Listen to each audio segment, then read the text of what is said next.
आणि गुरूंचे जे 5 प्रकार आहेत त्यात सर्वप्रथम गुरु, सद्गुरु, परमगुरु, परात्पर गुरु आणि गुरुतत्व हे शेवटचं तत्व आहे.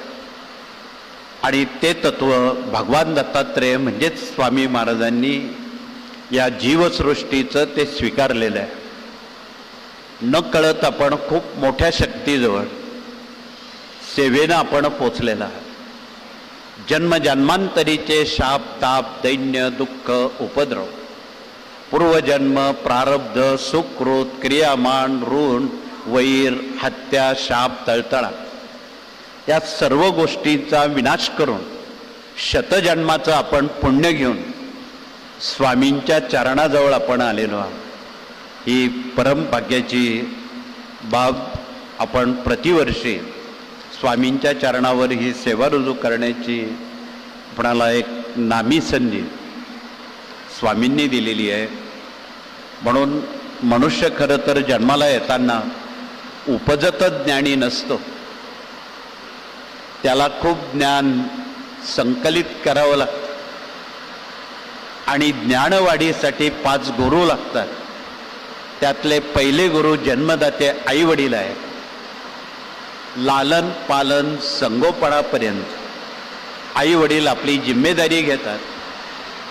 तदनंतर दुसरे गुरु प्राथमिक शिक्षण शिकवणारे आहेत. आपण मुलांना शाळेत का पाठवतो?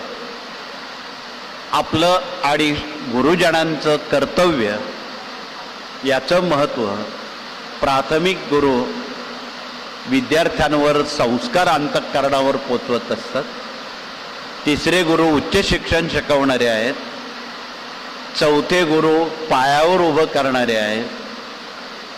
आणि एकदा तो पायावर उभा राहिला की त्यावर गृहस्थाश्रमाची जिम्मेदारी पालक लोक आपल्यावर देतात किंवा आपण होऊन घेतो.